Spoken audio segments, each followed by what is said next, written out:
യെശയ്യാവിന്റെ പുസ്തകം 42-ാം അധ്യായം അതിന്റെ 8-ാം വാക്യം. ഞാൻ യഹോവ, അത് തന്നെ എന്റെ നാമം.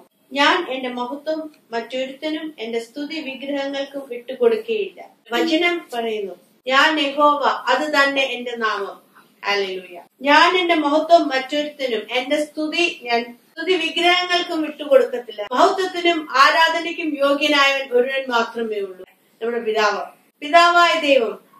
അവന് കൊടുക്കേണ്ട മഹത്വം നമ്മൾ അവന് മാത്രമേ കൊടുക്കാവൂ. നമ്മുടെ ജീവിതത്തിൽ വിഗ്രഹം എന്നിവിടെ ഉദ്ദേശിക്കുന്നത് സ്റ്റാച്യൂസ് മാത്രമല്ല. ഇന്ന് പല മനുഷ്യരുടെ ജീവിതത്തിലും പലരുടെ ജീവിതത്തിലും പലർ ആ വിഗ്രഹങ്ങളാക്കി എടുക്കുന്നത്. ചില ഭാര്യയ്ക്ക് ഭർത്താവ് ഒരു വിഗ്രഹമായി മാറുന്നു, ഭർത്താവിന് ഭാര്യ ഒരു വിഗ്രഹമായി മാറുന്നു. ചിലർക്ക് കുഞ്ഞുങ്ങൾ ഒരു വിഗ്രഹമാ, ചിലർക്ക് വാഹനം ഒരു വിഗ്രഹമാ. കർത്താവിന് കൊടുക്കേണ്ട സ്ഥാനത്തേക്കാൾ വേറെ എന്തിനു നമ്മൾ സ്ഥാനം കൊടുക്കുന്നോ അത് എന്റെ നിങ്ങളുടെ ജീവിതത്തിൽ വിഗ്രഹമായി മാറുകയാണ്. പിതാവ് അതൊരിക്കലും ആഗ്രഹിക്കുന്നില്ല. നമ്മുടെ ജീവിതത്തിൽ ഒന്നാം സ്ഥാനം കർത്താവിന് മാത്രമായിരിക്കണം. കാരണം സകലത്തിനെ ഉളവാക്കിയ കർത്താവ്, എന്നെ നിന്നെ ഉളവാക്കിയ കർത്താവ്, ഈ സർവ്വപ്രപഞ്ചത്തെയും ഉളവാക്കിയ കർത്താവ്, അവന് മാത്രമാ ആരാധന. നമ്മുടെ ആരാധന അവന് മാത്രമുള്ളതാ. നമ്മുടെ സ്തുതി അവന് മാത്രമേ ഉള്ളതാ. നമ്മുടെ ജീവിതത്തിൽ നന്മയും അനുഗ്രഹവും ആ കർത്താവ് നമുക്ക് തരുന്നത്. നമ്മളെ അനുഗ്രഹിക്കുന്ന കർത്താവിന്, നമ്മളെ നടത്തുന്ന കർത്താവിനെ നമ്മൾ മഹത്വം കൊടുക്കണം. അവന് നമ്മൾ ആരാധന കൊടുക്കണം. അവനെ നമ്മൾ സ്തുതിക്കണം. ഹല്ലേലൂയ. മറ്റൊന്നും ബാക്കിയെല്ലാം ഈ ലോകത്തിൽ നശിച്ചു പോകുന്നതാ.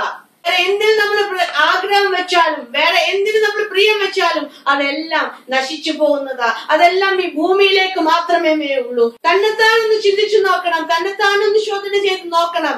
എന്റെ നിങ്ങളുടെ ജീവിതത്തിൽ കർത്താവിനല്ലാതെ വേറെ മറ്റെന്തിനെങ്കിലും ഒന്നാം സ്ഥാനം ഉണ്ടെന്ന്. നമ്മുടെ ജീവിതത്തിൽ ഒന്നും വിഗ്രഹമായി മാറരുത്. നമ്മുടെ ജീവിതത്തിൽ കർത്താവിനായിരിക്കണം ഒന്നാം സ്ഥാനം. വേണ്ടാത്ത വിഗ്രഹങ്ങളെല്ലാം ഉടച്ചു കളയണം. വേണ്ടാത്ത വിഗ്രഹങ്ങളെല്ലാം നീക്കിക്കളയണം.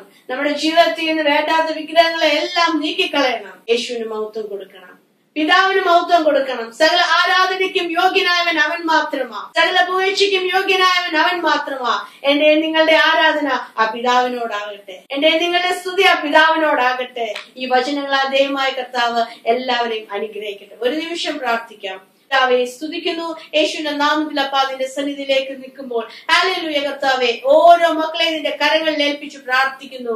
യേശുവിന്റെ നാമത്തിന്റെ മക്കളെ ഓരോരുത്തരെ അനുഗ്രഹിച്ചു പ്രാർത്ഥിക്കുന്നു. കർത്താവെ, സ്വർഗത്തിലും ഭൂമിക്കും നാഥനപ്പ നീ മാത്രമാകിയാൽ സ്തോത്രം ചെയ്യുന്നു. ഹൃദയത്തിൽ നിരാശയാൽ ഭാരപ്പെടുന്നു. ഹല്ലേലൂയ. നിരാശയ്ക്ക് മരുന്ന് വരെ കഴിക്കുന്ന വ്യക്തിയെ യേശുവിന്റെ കരം തൊട്ട് അപ്പാ നീ പൂർണ്ണ വിടുതല മകന്റെ ജീവിതം നീ കൊടുത്തിരിക്കാൻ സ്തോത്രം. യേശുവിന്റെ നാമത്തിൽ എല്ലാ ഡിപ്രഷനും യേശുവിന്റെ നാമത്തിൽ നീങ്ങി മാറട്ടെ. നിന്നെ ഉയർത്തുവാൻ യേശു മതിയാവന, നിന്നെ വിടുവിക്കുവാൻ യേശു മതിയാവന. ഹല്ലേലൂയ കർത്താവേ, അപ്പാ നിന്റെ അത്ഭുതകരം നിമിഷം നീ ചലിക്കുന്നതിനായി സ്തോത്രം കർത്താവേ. നീ വിടുവിച്ചിരിക്കാൻ സ്തോത്രം. സമാധാനത്താൽ നിന്റെ മക്കളെല്ലാം നിറച്ചിരിക്കാൻ സ്തോത്രം. യേശുവിന്റെ നാമത്തിൽ തന്നെ ആമേൻ.